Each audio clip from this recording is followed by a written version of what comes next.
おとぎ話なんかクソでしょ。 Have you watched Burn the Witch? If you have, great, keep watching. If you haven't, great, keep watching, because I believe you genuinely should. Now I understand that some guy on the internet telling you to do something has the opposite intended effect, but look, I get it. I, a stranger, have no authority nor any standing rapport to ask this of you, but I hope that by the end of this video you can see why I would. Without further ado, allow me the pleasure of introducing you to this world.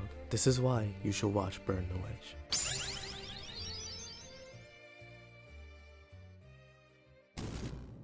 As always, I will be going into spoilers for Burn the Witch in this video, so proceed at your own discretion. Leave if you need to and come back if you want to. I appreciate your viewership regardless. Also, I won't be discussing the manga in this video, only the anime. If there are any differences, please mention them in the comments, and don't forget to put a spoiler tag before you do. Anyways, let's begin. This story is set in modern day London. However, the distinctions between our London and theirs immediately make themselves known. In this world, London is split into two: Front London and Reverse London. Front London is like our London, modern, normal, and grounded in reality. Reverse London, however, is where fantasy and fairy tales come to be. Whimsical creatures that vary from friendly to aggressive populate this side of London. Dragons are the most dangerous of them all. Reverse London sets out to protect Front London from the threat of dragons because Front London isn't privy to it, rendering them completely defenseless to it. To Front London, Reverse London is just a fairy tale. So with this boundary set, if any Front London citizens do happen to touch a dragon, it's either immediate execution or imprisonment. The reason being because their touch turns a normal dragon into a dark dragon.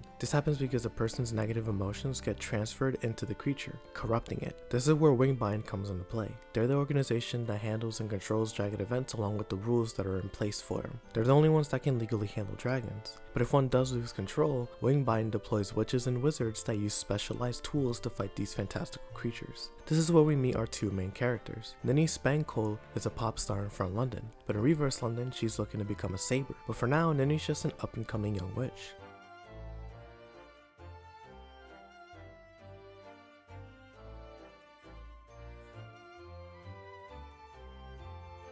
Noelle Nahashi, on the other hand, is a high schooler who's also a witch. She doesn't have big aspirations, so she's content with her current station. We follow these two partners in crime as they're given missions by their boss, Billy Banks Jr., to protect Reverse and Front London from dangerous encounters with dragon kind. Along the way, we meet characters like Macy Bowser, Ninny's former bandmate, and Balgo Parks, a boy Noelle knows from Front London. These two get roped into dragon business, so Ninny and Noelle have to help them out. And also, I'll leave it for now. Content-wise, there's not much to talk about because there's not much out for the series in general. As of October 2025, this series has a manga one-shot, 3 chapters, a movie that covers those 3 chapters, which is basically 3 20-minute episodes, and a special that covered the manga one-shot. So if you were hoping for more, unfortunately this is all we got for now. But let it be known, this series is not dead. I'll explain this later on in the video. With that out of the way though, let me move on to my thoughts. Alright, now that we're here, I do want to give my thoughts on the show before I explain why it's worth the watch. Let's begin with the visuals. Animated by Studio Colorido, and I'm sorry if I'm mispronouncing it, the animation on display is awesome. It's so fluid and loose, giving the characters expressive and emotive movements that convey their personality. For example, Noelle is rigid and nonchalant, only really emoting when she's mad at Balgo and Osushi. Or when Balgo's bounty was dismissed, her relief was plain as day when she embraced him softly. Ninny, on the other hand, is super expressive. She's temperamental, changing her mood on a dime, which reflects in her animation and facial expressions. She can be relaxed, explosive, happy, eager, and angry, all in one. We see this when she interacts with Noelle, Macy, Billy, and Balgo. This is true for every important character too. Their personalities bleed through to their visuals, which, speaking of, the character designs do a good job representing their personalities as well. All of the characters have striking and unique designs, making them interesting off of visuals alone. Everyone has their own style that the mangaka made sure to convey in their clothing. For example, Ninny wears streetwear, Noelle wears a school uniform, and Sullivan Squire wears military garbs. The show overall just looks great. It's colorful, vibrant, and bright, but there's also beauty in the dark colors it employs as well. If you watch this show, one of the reasons to stay would be because of the visuals. The soundtrack is pretty good too. Unfortunately, it's not on streaming, but I recommend listening to it on YouTube if you're interested. It does a good job encapsulating the theme of witches in the modern world. It's worth the listen, so I'll link the video in the description below. The voice acting was solid. It's a standard Japanese dub, so it's enjoyable overall, but Bruno's voice actor, Chikahiro Kobayashi, definitely steals steals the show with his performance. Next we have the story. I enjoyed it for what it is. It's simple but fun, and that's all it really needs to be. That isn't to say that if the story comes back, it would remain simple. It's more that as an intro, it accomplishes what it sets out to do. It serves its job in introducing the viewer to the world, the characters, and how things work. The world building though is this series' strongest suit. In this video, I try to include as much relevant information about the world in a synopsis, but there's even more lore I haven't covered, like broom buggies being dragons that witches and wizards ride on for transportation. Lore like this makes the world feel alive and lived in, even if it's not important. What boggles my mind though is how dense the lore is for this series, despite the lack of content. While we know a lot, we don't know everything. There's only so much we can learn in 4 episodes, but it's hard not to be interested. It's clear that things are being set up for the future, be it with Wingbind, the characters involved, or the world at large. The world around Nini and Noelle is far greater than they know, and I can't wait to see it. Going back to these two, Nini and Noelle are my favorite characters by far. While it's definitely helped by the fact that they're the main characters, so they get the most screen time, I love them more for their personalities. As I mentioned earlier, Nini's the hot to Noelle's cold. She carries the emotion for the two of them, leaving Noelle to be the straight man of the two most of the time.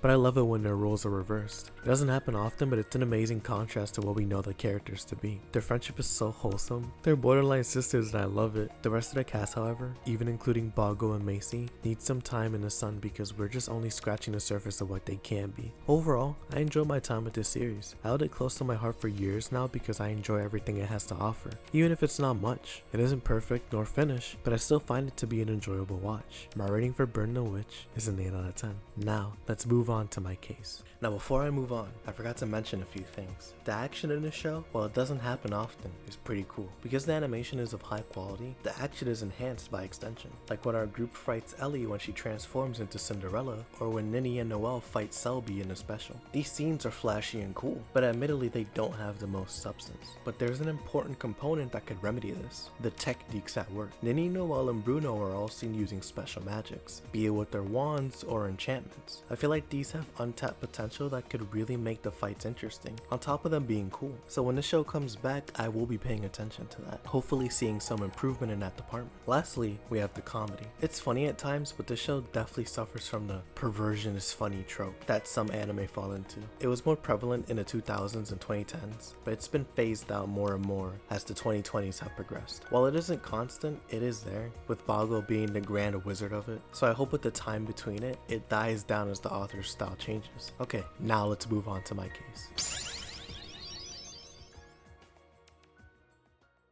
Alright, now that you made it this far, it's time to talk business. I've listed positives and negatives in my review to give you all a fair, impartial outlook on a series I like a lot. Is there bias? To an extent, but I tried to mitigate it as much as possible. So if that review didn't sway you, that's perfectly fine. There's only so much that can be said about an hour and 20 minutes worth of content that released 3 to 5 years ago. But there is one more ace up my sleeve that I saved up until now. The author for Burn the Witch, who I've refrained from mentioning until now, is none other than Taito Kubo, the creator of hit shonen series Bleach.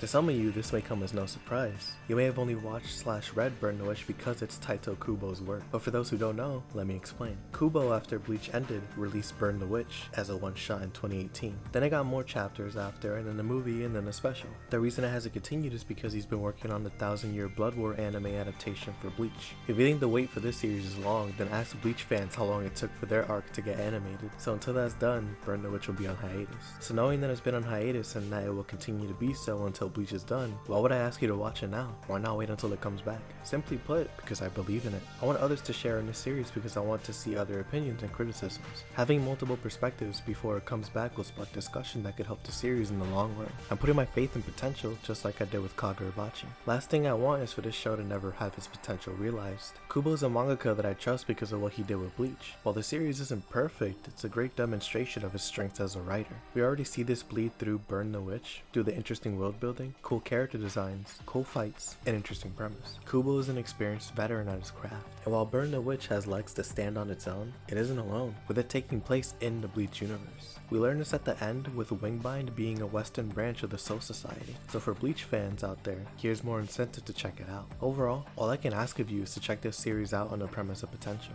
After that, it's up to you to make your own judgments on it and see how you feel. But if I can, I hope to at least push you to give it a shot. Just like with Kagurabachi, I'm buying stock for Burn the Witch. I hope I was able to show you a glimpse as to why I believe in this show, because when this comes back, best believe I'm there.